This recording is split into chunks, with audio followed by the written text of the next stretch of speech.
ಹೌದು ಹೌದು. ಈಗ ನೋಡಿ, ಓಂ ನಾರಾಯಣಂ ಗುಣೈ ಸರ್ವೈರುದೀರ್ಣಂ ದೋಷವರ್ಜಿತಂ ಜ್ಞೇಯಂ ಗಮ್ಯಂ ಗುರುಮುಷ್ಯಾಪಿನತ್ವಾ ಸೂತ್ರಾರ್ಥ ಉಚ್ಯತೆ. ಏನಾಯ್ತು ಈಗ? ಅಧಿಕಾರಿಗಳ ಬಗ್ಗೆ ಹೇಳಿದೆ. ಪ್ರಸಾದದ ಬಗ್ಗೆ ಹೇಳ್ತಾರೆ. ಉತ್ತಮ ಪ್ರಸಾದ, ಮಧ್ಯಮ ಪ್ರಸಾದ ಮತ್ತು ಅಧಮ ಪ್ರಸಾದ. ಬರೀ ಕರ್ಮಾಚರಣೆ ಮಾಡ್ತಿದ್ರೆ ಏನು ಬರುತ್ತೆ ನಮಗೆ? ಅಧಮಾನ ಇದು ಕೆಲಸಗಾರರಿಗೆ ಎಷ್ಟು ಪ್ರಸಾದ ಮಾಡ್ತಾರೆ? ಕೂಲಿ ಸಂಬಳ ಜಾಸ್ತಿ ಕೊಡೋದಿಲ್ಲ. ಅವ್ರಿಗೆ ಜಾಸ್ತಿ ಕೇಳಿದ್ರೆ ಮತ್ತೊಂದು ಸ್ವಲ್ಪ ಕೊಡ್ತಾರೆ ಅಷ್ಟೇ, ಜಾಸ್ತಿ ಕೊಡೋದಿಲ್ಲ. ಕರ್ಮಣಾತು ಅಧಮ ಪ್ರೋಕ್ತ ಪ್ರಸಾದ ಶ್ರವಣಾದಿಭಿ ಮಧ್ಯಮ. ಸ್ಟೂಡೆಂಟ್ ಅಂತ ತಕ್ಷಣ ಸ್ವಲ್ಪ ಬೆಲೆ ಬಂತು ಅವ್ರಿಗೆ. ಶ್ರವಣ ಮಾಡ್ತಾನೆ ಅಂದರೆ ಒಂದು ಬೆಲೆ ಬಂತು. ಇನ್ನು ಜ್ಞಾನ ಸಂಪತ್ಯ ಪ್ರಸಾದಸ್ತು ಉತ್ತಮೋ ಮತಃ. ಜ್ಞಾನ ಬಂತು ಅಂದರೆ ಅತ್ಯುತ್ತಮ ಪ್ರಸಾದ ಮಾಡ್ತಾನೆ. ಅದಕ್ಕೆ ಜ್ಞಾನೇನೈವ ಪರಂಪದಂ ನಹಿ ಜ್ಞಾನೇನ ಸದೃಶಂ ಪವಿತ್ರಮಿಹ ವಿದ್ಯತೆ. ಇವೆಲ್ಲ ಗೊತ್ತಾಗುತ್ತೆ.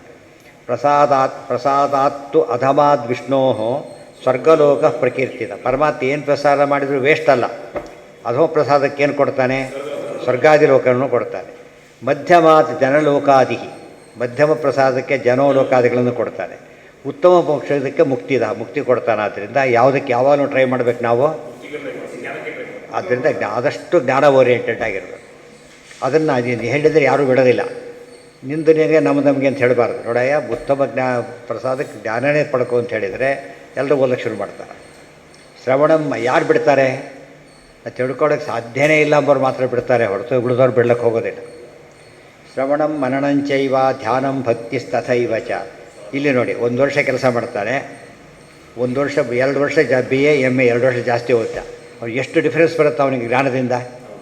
ಅವ್ರ ಸಂಬಳ ಎಲ್ಲ ಸಿಕ್ಕಾಬಟ್ಟಿ ವೇರಿ ಆಗೋಗ್ಬಿಡುತ್ತೆ. ತಿಳಿತಾ? ಬರೀ ಸರ್ವಿಸ್ ಮಾಡ್ತಾರೆ, ಇಂಕ್ರಿಮೆಂಟ್ ಬರುತ್ತೆ ಅಷ್ಟೇ. ಜಾಬ್ ಚೇಂಜ್ ಆಗಲ್ಲ ಕೆಲಸ ಮಾಡೋದ್ರಿಂದ. ಏನಾಗುತ್ತೆ? ಅಲ್ಲಾಗಲಿ ಇದೇ ಚೇಂಜ್ ಆಗಿಬಿಡುತ್ತೆ. ಅವ್ನು ಸಾಮಾನ್ಯ ವರ್ಕರು ಕ್ಲರ್ಕ್ ಆಗೋದು ಆಫೀಸರ್ ಆಗಿಬಿಡ್ತಾನೆ. ಅದಕ್ಕೆ ಜ್ಞಾನ ಮಾಡೋ ಒಂದು ವೇರಿಯೇಷನ್ನ ಯಾವುದು ಮಾಡೋದಿಲ್ಲ. ಬೇರೆ ಕರ್ಮ ಎಷ್ಟು ಕರ್ಮ ಕೊಡಿದ್ರು ಲಿಮಿಟೆಡ್ಡಾಗಿ ಹೆಚ್ಚು ಮಾಡ್ಬೋದೇ ಹೊರತು ನಾವು ಅನ್ಮ್ಯಾಚಿಂಗ್ ಮಾಡೋಕ್ಕೆ ಬರೋದಿಲ್ಲ. ಜ್ಞಾನಕ್ಕೆ ಮಾತ್ರ ಎಷ್ಟು ಬೇಕಾದ್ರೂ ಕೊಡ್ಬೋದು. ಸಾಧನಂ ಜ್ಞಾನ ಸಂಪತ್ತವು ಪ್ರಧಾನಂ ನ ಅನ್ಯದಿಶ್ಯತೆ. ಒಟ್ಟಿನ ಮೇಲೆ ಜ್ಞಾನ ಸಂಪತ್ತಿ ನಂಬರ್ 1 ಆದ್ದರಿಂದ ಯಾವಾಗ ಅದಕ್ಕೆ ಕೈ ಕೊಡಬೇಕು. ಅದಕ್ಕೆ ಏನು ಏನು ಉಪಯೋಗಿಸಿರೋ ಪದ ಅಲ್ಲೀಗ? ಅಥಾತೋ ಬ್ರಹ್ಮ ಜಿಜ್ಞಾಸ ಅಂತ ಉಪಯೋಗಿಸಿದ್ದಾರೆ. ಏನಂತ ಉಪಯೋಗಿಸಲಿಲ್ಲ?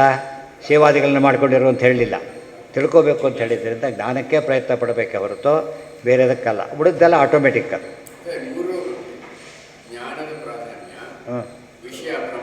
ಹಾಂ ಹೌದು. ಅದಕ್ಕೆ ಹೇಳಿದ್ದು. ಅದರ ಬರೀ ಅಲ್ಲ, ಬ್ರಹ್ಮ ಜಿಜ್ಞಾಸೆ ಯಾರೋ ಮಾಡ್ತಾರೆ ಅಲ್ಲ, ನೀನೇ ಮಾಡಬೇಕು ಅಂತ ಹೇಳಿದ್ದು. ನಚೈತಾನಿ ವಿನಾ ಕಶ್ಚಿತ್ ಜ್ಞಾನಮಾಪ ಕುತಶ್ಚನ. ಆದರೆ ಇವು ಹಿಂದಿನ ಬಿಟ್ಬಿಡ್ತೀವಿ. ಸದ್ಯ ಬಿಟ್ಬಿಡಿ, ಕರ್ಮನೂ ಉಪಯೋಗ ಇಲ್ಲ, ಬಿಡಬೇಡಿ. ಇದು ಮಾಡಿದವ್ರಿಗೆ ಜ್ಞಾನ ಬರೋದೇ ಇಲ್ಲ. ಕರ್ಮನೂ ಮಾಡಬೇಕು, ಶ್ರವಣಾದಿಗಳನ್ನೂ ಮಾಡಬೇಕು. ಆದರೆ ಉದ್ದೇಶ ಯಾವುದ್ರ ಕಡೆ ಇರಬೇಕು? ಯಾವಾಗಲೂ ಜ್ಞಾನ ಕಡೆ ಇರಬೇಕು, ಬೇರೆ ಅಲ್ಲ. ಟಿಕೆಟ್ ಇಲ್ಲದೆ ಪ್ರಯಾಣ ಇಲ್ಲ. ಟಿಕೆಟ್ ತೊಗೊಂಡು ಮನೆಗೆ ಕೂತ್ಕೊಂಡ್ಬಿಟ್ಟ. ಮನೆಗೆ ಕೂತ್ಕೊಂಡು ಆರಾಮಾಗಿದ್ದ. ಯಾಕೆ ಊರು ಬರಲೇ ಇಲ್ಲ. ಇಲ್ಲಿ ಬರುತ್ತೆ ಊರು ಹೋಗಿ ಅಲ್ಲಿ ಹೋಗಿ ಕೂಡ್ಬೇಕು ತಾನೇ. ಕೂಡಬೇಕು, ಬರೋವರೆಗೂ ಇಳಿದೆ ಅಲ್ಲೇ ಇರಬೇಕು. ಕೂತು ಪ್ರತಿ ಹಿಡಿದುಬಿಟ್ರೆ ಹೋಯಿತು. ಅದಕ್ಕೆ ಇವೆಲ್ಲ ಬೇಕು ಸಾಧನಗಳು. ಆದರೆ ನಿಜವಾದ ಸಾಧನದಲ್ಲಿ ದೊಡ್ಡದು ಯಾವುದು ಅಂದರೆ ಇಂಡಿಸ್ಪೆನ್ಸಿಬಲ್ ಅಂತ ಹೇಳ್ತಾರೆ. ಇವತ್ತು ಕಾರ್ ಸಿಗಲಿಲ್ಲ, ಬಸ್ಸಲ್ಲಿ ಹೋದ, ಅದು ಸಿಗಲಿಲ್ಲ, ಸೈಕಲ್ ಹತ್ತಿದ, ಇಲ್ಲ ಓಡಿದ, ಏನಾದ್ರು ಮಾಡ್ತಾನೆ. ಆದರೆ ಜ್ಞಾನನೇ ಇಲ್ಲ, ಏನು ಮಾಡೋಕ್ಕೆ ಬರೋದಿಲ್ಲ. ಅದಕ್ಕೆ ಇನ್ನೂ ಹೇಳೋದಾದ್ರೆ ಎಲ್ಲವೂ ಟ್ರಾನ್ಸ್ಫರಬಲ್ಲು. ಜ್ಞಾನ ಅಂಬೋದು ಏನದು? ನಾನ್ ಟ್ರಾನ್ಸ್ಫರಬಲ್. ಒಬ್ಬ ಪ್ರೊಫೆಸರ್ ಸಾಯ್ತಾನೆ, ಆಸ್ತಿ ಕೊಟ್ಟು ಸಾಯ್ಬೋದು, ಜ್ಞಾನ ಕೊಟ್ಟು ಸಾಯ್ಲಿಕ್ಕೆ ಬರೋಲ್ಲ. ಗೊತ್ತಾಯ್ತಾ? ಇಲ್ಲೂ ಕೊಡೋದಾಗಿದ್ದರೆ ಎಷ್ಟು ಜನಕ್ಕೆ ಓದ್ಬಿಡ್ತಾರೆ ಜ್ಞಾನಿಗಳೆಲ್ಲ ತೊಗೊಳಕ್ಕೋಸ್ಕರ. ಬ್ರಹ್ಮ ಶಬ್ದಶ್ಚ ನೆಕ್ಸ್ಟ್ ಸ್ಟೆಪ್ಪಿಗೆ ಹೇಗೆ ಸಿಸ್ಟಮೆಟಿಕಾಗಿ ಡೀಲ್ ಮಾಡ್ತಾರೆ ನೋಡಿ. ಓಂ ಆಯಿತು, ಅಥ ಆಯಿತು, ಅತಃ ಆಯಿತು, ಜಿಜ್ಞಾಸೆಗೆ ಬಂದರು. ಇಲ್ಲಿ ಬ್ರಹ್ಮ ಯಾರು ಅಂತ ಬಂದಿರ್ತದೆ. ಜಿಜ್ಞಾಸೆ ಮಾಡಬೇಕು. ಬ್ರಹ್ಮ ಯಾರು ಕೊನೆಗೆ ಅದನ್ನು ಹೇಳ್ತಾರೆ. ಬ್ರಹ್ಮ ಶಬ್ದಶ್ಚ ವಿಷ್ಣುವೇವ. ಬ್ರಹ್ಮ ಶಬ್ದ ಯಾರನ್ನು ಹೇಳ್ತಾ ಇದೆ?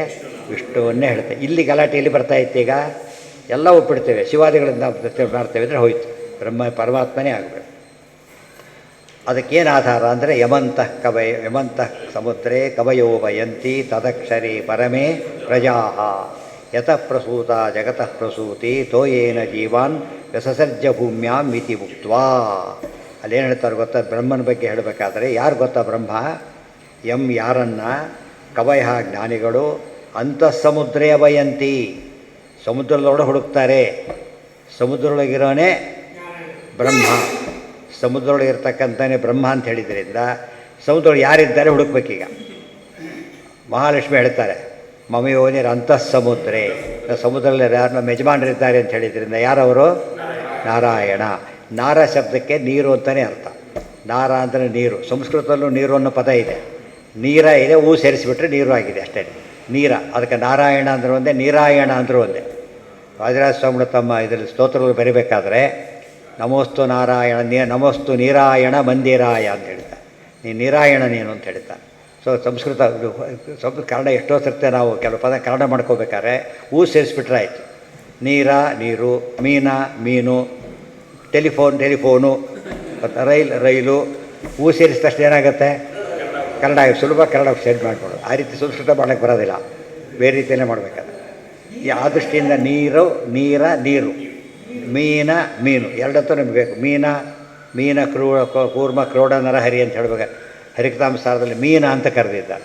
ಸಂಸ್ಕೃತ ಅದು, ಗೊತ್ತಾಯ್ತಾ? ಮೀನು ಕನ್ನಡದಲ್ಲಿ ಬರುತ್ತೆ. ನೀರು ನೀರ ಕನ್ನಡ, ಸಂಸ್ಕೃತ. ನೀರು ಕನ್ನಡ. ನೀರ ಅಂಬೋದೇನದು? ಇಲ್ಲ ನೋಡಿ, ನೀರದ ಮೇಘಕ್ಕೆ ಏನಂತ ಕರೀತಾರೆ? ನೀರದ. ಏನರ್ಥ? ನೀರದ ನೀಲಭಾಷೆ. ನೀರದ ಅಂದರೆ ಮೇಘ. ಏನು ಕೊಡುತ್ತದೋ? ನೀರು ಕೊಡುತ್ತೆ. ಅದಕ್ಕೆ ನೀರದ ಅಂತ ಹೇಳಿ. ವಾರಿದ, ನೀರದ, ಜಲದ ಎಲ್ಲ ಮೇಘದ ಹೆಸರುಗಳು. ಸೊ ನೀರ ಅಂತ ಸಂಸ್ಕೃತ, ನೀರು ಕನ್ನಡ. ಬ್ರಹ್ಮ ಶಬ್ದಶ್ಚ ವಿಷ್ಣಾವೇವ ಯಮಂತ ಸಮುದ್ರೇ. ಜ್ಞಾನಿಗಳು ಸಮುದ್ರದ ಒಳಗೆ ಹುಡುಕ್ತಾ ಇದ್ದಾರೆ, ದೇವರನ್ನು ತಿಳಿತಾ ಇದ್ದಾರೆ.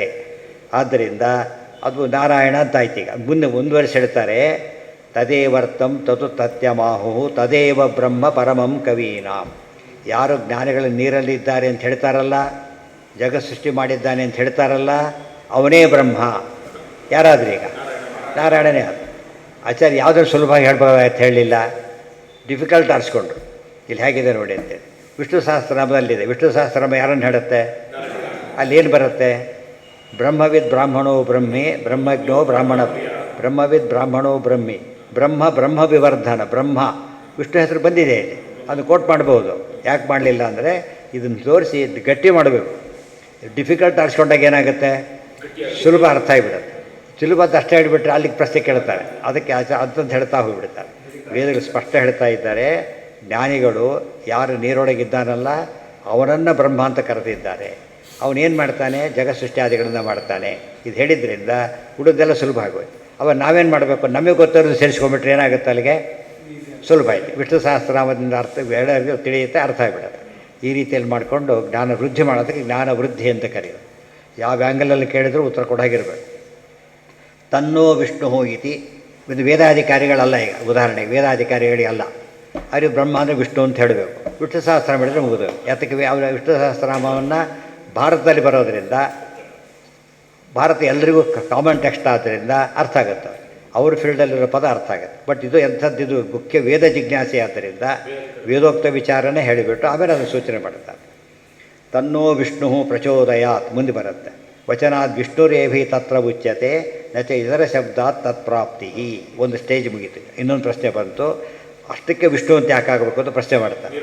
ಅಷ್ಟಕ್ಕೆ ವಿಷ್ಣು ಯಾಕೆ ಆಗಬೇಕು ಅಂದರೆ ಮುಂದೆ ಅನೇಕ ಕಾರಣ ಕೊಟ್ಟು ಮುಗಿಸ್ತಾರೆ. ಅದು ನಾಳೆ. ಅದು ಮುಗಿದ್ರೆ ಹೆಚ್ಚು ಕಡಿಮೆ ಎಲ್ಲಿ ಬರುತ್ತಾಗ ಮೊದಲೇ ಅಧಿಕರಣ ಮುಗಿಯೋ ಸ್ಥಿತಿ ಬರುತ್ತೆ.